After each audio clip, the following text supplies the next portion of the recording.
नमस्कार, news NCR में आपका स्वागत है। मैं हूं आपके साथ प्रताप चौधरी और अभी हम अमन विलास सोसाइटी में खड़े हैं। अकॉर्ड हॉस्पिटल और रोटरी ब्लड बैंक की तरफ से आज एक स्वास्थ्य जांच शिविर और ब्लड डोनेशन कैंप का यहां पर आयोजन किया गया है। मेरे साथ में अमन विलास सोसाइटी के कुछ स्थानीय निवासी यहां पर साथ में हैं, जिन्होंने इस कार्यक्रम का या स्वास्थ्य जाँच शिविर का आयोजन यहाँ पर करवाया है। इनसे हम बात करेंगे। और भागती दौड़ती ज़िंदगी में हम अपनी स्वास्थ्य के प्रति कई चीज़ों को छोड़ देते हैं या अवॉइड कर देते हैं, जिसकी वजह से कई बीमारियां हमारे शरीर में पलने लग जाती हैं। इसलिए समय समय पर हमारे स्वास्थ्य की जांच होनी भी अति आवश्यक है। और रही ब्लड डोनेशन की बात, तो ब्लड डोनेट तो हर किसी को करना चाहिए। फरीदाबाद शहर में बहुत सारे थैलीसीमिक बच्चे भी हैं और वैसे भी आजकल कोरोना काल का समय चल रहा है, और जिसकी वजह से आपने पीछे 2 वर्षों में देखा होगा कि ब्लड की, प्लाज्मा की, इन सब चीज़ों की कितनी ज़्यादा ज़रूरत पड़ी थी, कि वो बहुत बुरा समय हम लोगों ने देखा है। तो हम सभी को उस चीज़ से एक सीख लेकर इस तरह के कार्यक्रमों में अपनी भागीदारी देनी चाहिए और ब्लड डोनेट करना चाहिए। सर, आप सोसाइटी से हैं और आज यहाँ पर ये ब्लड डोनेशन कैंप और स्वास्थ्य जांच शिविर का आयोजन किया है। ये आपकी तरफ से हुआ है या कैसे आपके दिमाग में आया कि आज इस तरह का कुछ कार्यक्रम होना चाहिए? देखिए, जो हमारे सोसाइटी के रेजिडेंट्स हैं, इन्होंने मिलकर एक बार सोचा था ब्लड डोनेशन कैंप लगाते हैं, थैलीसीमिया मेरे बच्चे के अच्छा रहेगा। सब लोगों ने सोचा, फिर हमने इस पर डिसाइड किया चलो ठीक है हम ब्लड डोनेशन कैंप लगाते हैं। फिर हमारे अकॉर्ड वालों से बातें हुई, तो हमने इसे धीरे धीरे डॉक्टर्स बढ़ाने शुरू किए। तो उनसे बात हुई, 2 डॉक्टर 4 डॉक्टर रहते हुए उन्होंने 6 डॉक्टर यहाँ पर भेजे अकॉर्ड हॉस्पिटल तरफ से। तो जो हमारी सोसाइटी में ऑलरेडी डॉक्टर्स अवेलेबल हैं, आई स्पेशलिस्ट हैं, डेंटिस्ट हैं, तो उन्होंने भी अपना सहयोग दिया, तो सोसाइटी से डॉक्टर्स भी आए। फिर हमने हमारे सोसाइटी मेंबर्स ने वो अरेंज कराया अपने हीमोग्लोबिन, ब्लड शुगर और इन सब का टेस्टिंग भी अवेलेबल कराई। तो अलग से हॉस्पिटल, यानी ये सबका मिला जुला सहयोग है जिससे हम ये कर पा रहे हैं। और जैसे आपने कहा, बिल्कुल सही रहा कि आज के टाइम में होना बहुत ज़रूरी है। मतलब ये बहुत ही अच्छी चीज़ है और हम सबको हेल्थ शिविर पर अपने सेहत का ध्यान रखते हुए अपने पर ध्यान देना चाहिए। बहुत बढ़िया। सर, आप अपना थोड़ा सा परिचय दीजिए। मेरा नाम उमेश कौशिक है और मैं पूरी अमन विलास से बिलोंग करता हूँ। जो हेल्थ कैंप ऑर्गेनाइज किया था हमारी टीम ने, उसी के सिलसिले में सब लोगों ने अपने अपने तरीके से कंट्रीब्यूट किया। और ऑब्जेक्टिव ये था कि स्टार्टिंग जैसा अभी ब्रदर ने बताया कि हमें ब्लड डोनेशन कैंप स्टार्ट करना था, लेकिन बाद में धीरे धीरे चीज़ें एडअप होती गई और हमने कोशिश किया कि क्यों नहीं हेल्थ चेकअप भी स्टार्ट किया जाए। और जिसमें हमारी सोसाइटी के लोग और जो काम करने वाले हैं सब लोग अपना आए और हेल्थ चेकअप करा पाएँ। साथ में कुछ जनरल हीमोग्लोबिन, ब्लड शुगर और इनके ब्लड ग्रुप वगैरह की टेस्टिंग की भी व्यवस्था की गई है, ताकि जो लोग बेनिफिट हो सकते हैं, काफ़ी लोगों को मालूम नहीं होता ब्लड ग्रुप क्या है, तो सब टेस्टिंग वगैरह की व्यवस्था यहाँ की गई है। लगभग कितनी यूनिट अभी तक एकत्रित हुई होंगी? अभी करीबन 10 यूनिट होने वाली है और हमारा अनुमान है कि करीबन 50 यूनिट हो पाएंगी यहाँ पर। ठीक है, तो अभी जस्ट स्टार्ट हुआ है, तो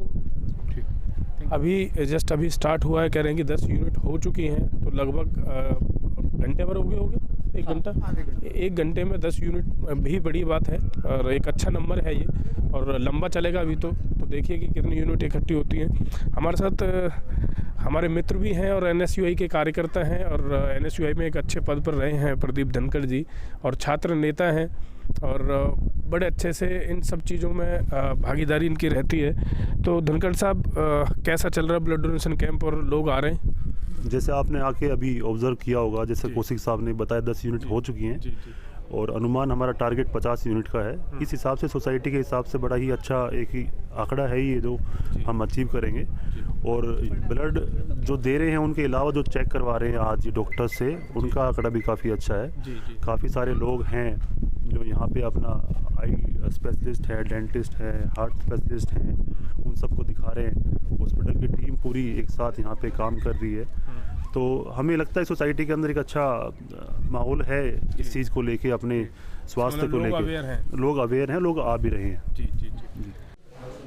अभी हमारे साथ हैं डॉक्टर नमन गोयल, जो कि अकॉर्ड हॉस्पिटल के ऑर्थोपेडिक सर्जन हैं, तो इनसे भी बात करते हैं। सर, आज स्वास्थ्य जांच शिविर का आयोजन आपके हॉस्पिटल की तरफ से यहाँ पर किया गया है, तो अपनी फील्ड के हिसाब से, जो आपका फील्ड है, मेडिकल फील्ड है ऑर्थो के लिए, उसकी तरफ से क्या एक मैसेज आपका रहेगा? मैं बहुत थैंकफुल हूँ अकॉर्ड सुपर स्पेशलिटी हॉस्पिटल की तरफ से कि उन्होंने एक speciality free health checkup camp arrange किया है सोसाइटी में। अभी भी डिस्पाइट मेडिकल एडवांसेस हमें लगता है कि स्पेशलिटी केयर एक जनरल पब्लिक को मिलना थोड़ा सा मुश्किल है। ऑर्थोपेडिक एक सब स्पेशलाइज्ड फील्ड है और इसके अंदर बहुत ऐसी कंडीशंस होती हैं जो केवल एक स्पेशलिस्ट ही बेहतर तरीके से ट्रीट कर सकता है। हमारा पर्पस है लोगों को एजुकेट करना, इन्फॉर्म करना कि कैसे इंजरी प्रिवेंशन हो और बेसिक ऑर्थोपेडिक जो बीमारियां होती हैं उन्हें बहुत आसान तरीके से बचाया जा सकता है और ठीक किया जा सकता है। सर्जिकल इंटरवेंशन बहुत ही कम केसेस में ज़रूरत पड़ती है। मेन पर्पस हमारा इन कैंप के ज़रिए रहता है लोगों को जागरूक करना कि कैसे आम दिन में होने वाले कंधे का दर्द, कमर का दर्द, घुटने के दर्द को बचाया जाए और खुद से ठीक रखा जाए। सर, ऑर्थो को देखा जाए तो अब ये भी ना एक बड़ा महंगा इलाज हो गया है, बड़ा महंगा ट्रीटमेंट हो गया है। तो आम लोग कहीं ना कहीं देसी इलाज में फंस जाते हैं, इधर उधर जाते हैं। तो अकॉर्ड हॉस्पिटल क्या ऐसी फैसिलिटी या क्या ऐसा सस्ता इलाज देगा? अकॉर्ड हॉस्पिटल में हमारा पर्पस खाली ट्रीट करना नहीं है, एजुकेट करना भी है। हमें लगता है ऑर्थोपेडिक्स के साथ ये बहुत बड़ा मिसकंसेप्शन है जो आपकी ने बिल्कुल ठीक कहा। हमारी सर्विसेज हम चाहेंगे कि सबसे मिनिमम कॉस्ट पे हो और सबसे बेसिक ट्रीटमेंट जिसकी ज़रूरत हो उसी पे ही हम फोकस करना चाहते हैं। We do the most advance surgical procedures but उसकी रिक्वायरमेंट बहुत लिमिटेड केसेस में ही होती है। हमारा मेन पर्पस रहेगा मिनिमम इंटरवेंशन के साथ मैक्सिमम रिजल्ट देना पेशेंट्स को एट द लोएस्ट कॉस्ट। तो अभी इसी कड़ी में अब हमारे साथ हैं डॉक्टर सविता, जो कि अकॉर्ड हॉस्पिटल से हैं और आप वरिष्ठ स्त्री रोग विशेषज्ञ हैं। तो उनसे आज हम कुछ इन्हीं चीज़ों पर चर्चा करेंगे। और क्योंकि यहाँ पर आज स्वास्थ्य जांच शिविर और ब्लड डोनेशन कैंप का आयोजन हुआ है, डॉक्टर सविता, जो अभी आपके पास कितने लोग जो आपके फील्ड से रिलेटेड हैं वो आए हैं अपनी जांच कराने के लिए? और एक सवाल मेरा और ये रहेगा कि जो ग्रामीण क्षेत्रों की महिलाएं हैं उनको आप क्या मैसेज देना चाहेंगे, क्योंकि वहाँ तक इतनी अवेयरनेस अभी है नहीं, क्योंकि शहर की महिलाओं और गांव की ग्रामीण महिलाओं में काफ़ी फ़र्क है सिर्फ अवेयरनेस का, अपनी बॉडी के बारे में ही वो अच्छे से नहीं जानती हैं। तो उसके लिए आप क्या कहेंगी? हाँ, थैंक यू प्रताप जी, आपका ये बहुत अच्छा सवाल है। लेकिन मैं एक बात ये बोलना चाहूँगी कि मल्टी मीडिया के टाइम में गांव में भी लोग यूट्यूब एक्सेस करते हैं और इवन टेली कंसल्टेशन से कोविड के टाइम में मैंने देखा कि मुझे जैसे यहाँ गांव से, भूपानी गांव से और भी बुढ़ेना गांव से, इन जगहों से भी मुझे कॉल आ रही थी टेली कंसल्टेशन के लिए। तो अब वैसी स्थिति नहीं है। अगर महिलाएं अपने घर के घरेलू काम की वजह से, क्योंकि ग्रामीण क्षेत्रों में बहुत ज़्यादा काम होता है, एक महिला को देखा है मैंने कि बहुत ज़्यादा काम करती हैं वो, मवेशियों से लेकर खेतों में, फिर घर में बच्चे, और हाँ, इस चक्कर में ये तो बिल्कुल आपने सही कहा कि उनको अपने शरीर के बारे में बिल्कुल जानकारी नहीं होती है। कुछ महिलाएं ऐसी हैं कि अपने शरीर के विकारों के लिए भी उनको पता है कि कुछ है, लेकिन फिर भी डॉक्टर्स को कंसल्ट नहीं करती हैं। और जबकि आज की डेट में या आज के समय में स्त्रियों को गायनी के पास जाना चाहिए, लेकिन वो कहीं ना कहीं इधर उधर की चीज़ों को या इलाज को वो ढूंढते हैं। हाँ, नहीं सर, हाँ, ये तो मैं बोलूँगी सर, बिल्कुल ये थोड़ा तो एजुकेशन से रिलेटेड है। लैक ऑफ एजुकेशन ये बहुत बड़ी चीज़ है, क्योंकि ऐसा नहीं है। अच्छे हॉस्पिटल्स के accord hospital is doing very good job, लेकिन और भी जो बड़े बड़े अस्पताल हैं वहाँ से भी वरिष्ठ चिकित्सक अलग अलग गाँव में जाके कैंप करते हैं। उनका पर्पस यही होता है कि मैक्सिमम लोगों तक सेहत से संबंधित इंफॉर्मेशन पहुँच सके, ठीक है ना। तो ऐसा हम लोग कर रहे हैं, लेकिन ये जो आपने बात बोली ये टोटल माइंडसेट है। वो क्या है? Lack of education. Lack of education की वजह से उन्हें खुद में ही हिचक होती है, खुद में ही शर्म होती है कि मैं ये बता दूं तो ऐसे होगा।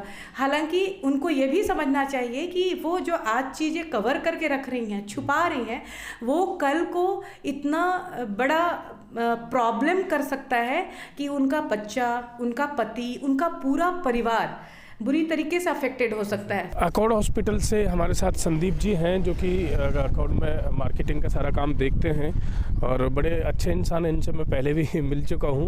और अकॉर्ड हॉस्पिटल फरीदाबाद में एक नया नाम ज़रूर है, लेकिन बड़ा अच्छा जिस तरह से इन्होंने शुरुआत की है तो शहर में अपनी भागीदारी इनकी रहती है स्वास्थ्य के प्रति।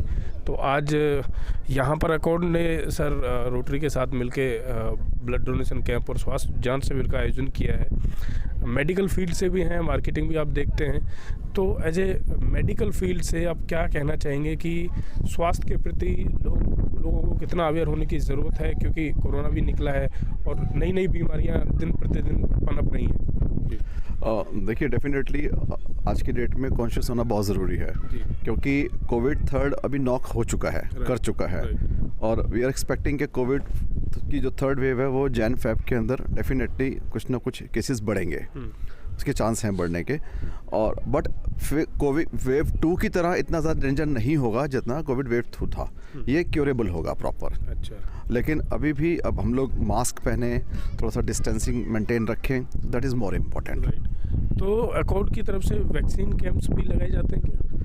नहीं, वो बेसिकली जो कोरोना के रजिस्टर्ड सेंटर होते हैं, कोविड रजिस्टर्ड हॉस्पिटल होते हैं, तो उनको ही अभी इनिशियली परमिशन थी। अच्छा, क्योंकि हम लोगों का हॉस्पिटल अभी जस्ट अप्रैल में शुरू होने वाला है, अभी हमने सिर्फ ओपीडी शुरू की है। तो अगर जैसे ही अगर हमारा उस अप्रैल से पहले ही अगर कोविड का कुछ ऐसा सीन होता है तो हम लोग अपने आप को कोविड रजिस्टर्ड हॉस्पिटल करा लेंगे। संदीप जी, एक बड़ा महत्वपूर्ण सवाल मेरा आपसे ये है कि फरीदाबाद में कई सारे बड़े हॉस्पिटल्स हैं और बड़े नामी ग्रामी हैं जिनका नाम है, मतलब एशिया में अगर देखा जाए तो फरीदाबाद के अंदर मेडिकल फील्ड में अगर देखें तो फरीदाबाद के अंदर टॉप मोस्ट हॉस्पिटल्स हैं। अकॉर्ड क्या बेहतर दे पाएगा? देखिए, सबसे बड़ी चीज़ है रिक्वायरमेंट। अभी कितनी फैसिलिटी है कितनी नहीं है देखना है, हमारी अपनी रिक्वायरमेंट भी क्या है। नंबर 2, अकॉर्ड जो आ रहा है वो एक नए अपने कंसेप्ट के साथ आ रहा है, जिसमें हम लोग artificial intelligence, paperless hospital, smart hospital, latest equipments और जो भी इक्विपमेंट्स के हमारे डॉक्टर हैं अकॉर्ड हॉस्पिटल के प्रमोटर्स हैं, तो वो कोई ऐसा नहीं है जिनका एक अननोन नाम हो। जिसमें डॉक्टर प्रबल रॉय हैं, हमारे CMD हैं, पिछले 30 साल से शहर में हैं। डॉक्टर ऋषि गुप्ता 30 साल से हार्ट के स्पेशलिस्ट हैं। डॉक्टर रोहित गुप्ता, डॉक्टर युवराज, डॉक्टर सोनी, डॉक्टर जितेंद्र, सभी बड़े नाम हैं। और उनको डेफिनेटली लोग ढूंढते भी हैं, इनके अपॉइंटमेंट के लिए भी ढूंढते हैं, और वो सब एक जगह एक छत के नीचे मिलेंगे सारे सुपर स्पेशलिस्ट, वो मरीज़ के लिए बहुत ज़्यादा बेनिफिटेड है। उसके साथ साथ टेक्नोलॉजी लेटेस्ट। तो कहीं ना कहीं हम स्मार्ट हॉस्पिटल कहें या कॉर्पोरेट हॉस्पिटल कहें? Smart hospital. कॉर्पोरेट अपने आप बनेगा जब लोगों का कोऑपरेशन मिलेगा। जी। पहले स्मार्ट हॉस्पिटल सबसे पहले। हाँ जी, बहुत बढ़िया, बिल्कुल सही बात कही कि स्मार्ट हॉस्पिटल है, पेपरलेस सब कुछ रहेगा और सारी चीज़ जाहिर सी बात है कि कंप्यूटराइज्ड रहेंगी। नया हॉस्पिटल है, नई चीज़ें लेकर आ रहा है, नए तरीके से शहर में मेडिकल के लिए काम करेंगे, तो देखते हैं कि कितना बेहतर और हॉस्पिटल से साबित अकॉर्ड हॉस्पिटल हो सकता है। आजकल एक चीज़ ज़रूर है कि लोग सरकारी हॉस्पिटल्स में जाने से कतराते हैं, क्योंकि वहाँ पे उनको मेडिकल फैसिलिटीज़ नहीं मिल पाती हैं। मजबूरन उनको बड़े हॉस्पिटल्स में जाना पड़ता है, जहाँ पर एक अच्छी खासी मोटी रकम वहाँ पर उनको चुकानी पड़ती है। तो अब ये देखना होगा कि अकॉर्ड हॉस्पिटल जो है वो मध्यम वर्गीय लोगों के लिए या उससे नीचे तबके के लोगों के लिए कितना बेहतर साबित हो सकता है। ऐसे ही देखते रहिए न्यूज़ NCR। नमस्कार, धन्यवाद।